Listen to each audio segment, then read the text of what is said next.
आपल्या जीवनातील अत्यंत महत्त्वाचा उत्सव म्हणजे गुरुपौर्णिमा। हा उत्सव कसा साजरा करायचा, का साजरा करायचा जाणून घेऊया। गुरुपौर्णिमेची माहिती आणि महत्त्व। कथा आपल्या हक्काची प्रसारवाहिनी ऋग्वेद सुवर्ण वार्तावर। जय श्री गजानन, जय नरहरी। मी सौ अर्चनाताई सोनार, योग गुरु, वृत्त संपादक, ऋग्वेद सुवर्ण वार्ता। गुरुर्ब्रह्मा गुरुर्विष्णू गुरुर्देवो महेश्वरा, गुरु साक्षात परब्रह्म तस्मै श्री गुरुवे नमः। गुरुपौर्णिमा हा भारतातील एक महत्त्वाचा सण आहे। आषाढ महिन्यातील शुद्ध पौर्णिमेला गुरुपौर्णिमा साजरी केली जाते। भारतीय संस्कृतीत गुरुला देवाप्रमाणे मानले जाते। भारतात अनेक शाळा, कॉलेज आणि संप्रदायामध्ये गुरुपौर्णिमा मोठ्या उत्साहात आणि श्रद्धापूर्वक साजरी केली जाते। शिक्षक दिनाच्या शुभेच्छा सोबतच हा दिवसही शिक्षक वर्गासाठी फार महत्त्वाचा असतो। गुरुपौर्णिमेला व्यास पौर्णिमा असेही म्हणतात, कारण महर्षी व्यासांनी वेदांचे ज्ञान जगासमोर आणलं। व्यासांना भारतीय संस्कृतीमध्ये आद्य गुरु समजले जाते। व्यासांनी महाभारत हा अलौकिक ग्रंथ लिहिला। महाभारतातून व्यासांनी सांगितलेल्या धर्मशास्त्र, नीतिशास्त्र, मानसशास्त्र आणि व्यवहारशास्त्राचे दर्शन घडते।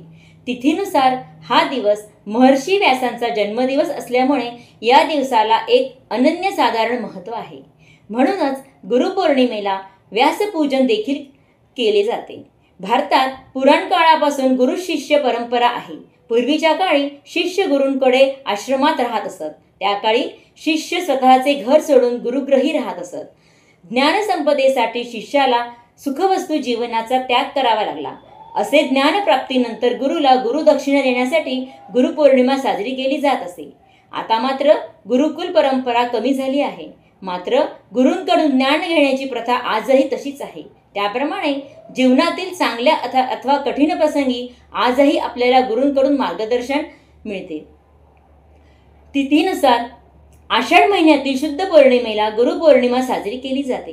गुरुपौर्णिमा साजरा करण्याचा उद्दिष्ट म्हणजे गुरु म्हणजे मार्गदर्शक आणि पौर्णिमा म्हणजे प्रकाश। गुरुकडून मिळालेल्या ज्ञानाने जीवन प्रकाशमय होते। गुरुबद्दल कृतज्ञता व्यक्त करण्याचा हा दिवस। प्रत्येकाच्या आयुष्यात कोणीतरी गुरु हा असतोच। सर्वांच्या आयुष्यातील प्रथम गुरु म्हणजे आई, कारण सर्वात पहिली संगत आपल्याला आईची लागते। आई आपल्याला चालायला, बोलायला आणि जगायला शिकवते। जगातली प्राथमिक ज्ञान आपण आपल्या प्रथम गुरु म्हणजे आईकडूनच घेतो। एवढंच नाही तर आयुष्याच्या प्रत्येक टप्प्यावर आई आपली मार्गदर्शक असते। आईप्रमाणेच वडील आणि पुढे अनेक शिक्षक, मित्र, चांगली पुस्तके आणि गुरु असू शकतात। गुरूंचे महत्त्व किंवा महती थोर असते। म्हणूनच लहानपणापासून आपल्याला आचार्य देवो भव ही शिकवण दिली जाते। गुरु अथवा शिक्षक हा देवाप्रमाणे असतो। या शिकवणीमुळेच भारतात गुरुपौर्णिमा आजही मनापासून आणि श्रद्धापूर्वक साजरी केली जाते। गुरुपौर्णिमा माहिती आणि गुरुपूजन। गुरुपौर्णिमेला गुरुपूजन करण्याची पद्धत आहे। गुरुपूजन म्हणजे गुरूंची पाद्यपूजा करणे। मात्र गुरुपूजन म्हणजे केवळ गुरूंची पाद्यपूजन करणे अथवा गुरुला वाकून नमस्कार करणं असं मुळीच नाही। गुरुला नमस्कार करणे अथवा गुरूंचा मान राखणे हे जरी महत्त्वाचं असलं तरी ते खरं गुरुपूजन नक्कीच नाही, कारण खऱ्या गुरुला अशा दिखाव्याची मुळीच गरज नसते। गुरुपूजनाचा खरा अर्थ आपल्या गुरूंचे मिळालेले ज्ञान आत्मसात करणं, गुरूंकडून मिळालेलं ज्ञान आचरणात आणण्याचा प्रयत्न करणं। गुरूंनी दिलेल्या ज्ञानामुळे आपलं जीवन यशस्वी झालं यासाठी सतत गुरूंबद्दल कृतज्ञता असणं, या कृतज्ञतेचं पोटी गुरुची सेवा आणि आदर करणं म्हणजे खरंच गुरुपूजन। अशा प्रकारच्या गुरुपूजनातून गुरुला खरी गुरुदक्षिणा मिळत असते, कारण जेव्हा शिष्यांची प्रगती होते तेव्हा ती पाहून गुरुला खरा आनंद होत असतो। खऱ्या गुरूंसाठी हा एक प्रकारचा सन्मानच असतो। आजकाल सोशल मीडियामुळे गुरुपौर्णिमेच्या हार्दिक शुभेच्छा ही आवर्जून शेअर केल्या जातात। आई, वडील आणि शिक्षकांप्रमाणे माणसाला जीवनात आध्यात्मिक प्रगती करण्याची आध्यात्मिक गुरूंची देखील गरज असते। खरे गुरु तेच असतात जे शिष्याला त्यांचे जीवन आणि संसार सुखाचा करण्यासाठी योग्य आणि अचूक मार्गदर्शन करतात। अशा गुरूंना शिष्य सद्गुरूंचा मान देतात। मात्र आजकाल गुरुमार्ग दाखविण्याऐवजी व्यवहार करून शिष्यांची फसवणूक करतात जास्त दिसतं। त्यांच्याप्रमाणे स्वतः जवळील अपुऱ्या ज्ञानामुळे शिष्यांचा बुद्धिभेद करणारे भरपूर गल्लोगल्ली आपल्याला दिसून येतात. अशा प्रकारच्या गुरूंची संख्या दिवसेंदिवस वाढत चालल्यामुळे खरे गुरु अथवा सद्गुरू ओळखणं कठीण झालं आहे. यासाठी शिष्याने गुरूंची ओळख पटविण्यासाठी भोळसट भावापेक्षा तर्कशुद्ध बुद्धीचा वापर करावा. गुरु शिष्याचे आदर्श उदाहरण.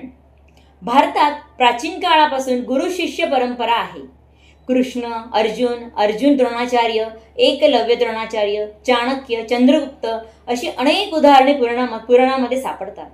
असं म्हणतात की अर्जुन कृष्णाला इतका मोठा भक्त होता की त्याच्या अंगातील केसमधून देखील कृष्णाच्या नावाचा जप ऐकू येत असे. कृष्णाच्या मार्गदर्शनानुसार अर्जुनाने आचरण केल्यामुळे महाभारत पांडवांचा विजय झाला. रामकृष्ण परमहंस, स्वामी विवेकानंद, रामदास स्वामी, शिवाजी महाराज ही उदाहरणे देखील गुरु शिष्यांसाठी प्रसिद्ध आहेत. त्याचप्रमाणे अलीकडील काळात सचिन तेंडुलकर आणि आचरेकर सर ही गुरु शिष्यांची जोडी देखील फार अनेक लोकप्रिय झालेली आहे. खरा गुरु कसा ओळखावा? जो गुरु शिष्याच्या भल्याचा विचार करतो तो खरा गुरु. शिष्य चुकत असल्यास त्याला योग्य आणि अचूक सल्ला देण्याचा जो प्रयत्न करतो त्या शिष्याविषयी आंतरिक तळमळ असणं, शिष्याची प्रगती होण्याचा जो गुरुला धन्यता वाटते तोच खरा गुरु असतो. गुरुने सांगितलेला मार्ग अवलंबण्यासाठी कोणत्या गोष्टी शिष्यांमध्ये असायला लागतात? गुरुने सांगितलेल्या मार्गावर मार्गक्रमण करण्यासाठी शिष्यांमध्ये नम्रपणा, गुरूंबद्दल आदर, विश्वास आणि प्रेम, गुरूंनी सांगितल्याप्रमाणे आचरण करण्याची इच्छा, गुरूंचा वारसा पुढे चालविण्याची तळमळ असणं गरजेचं आहे.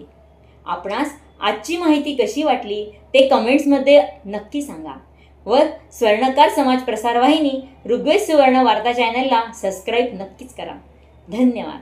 जय श्री गजानन, जय नरहरी.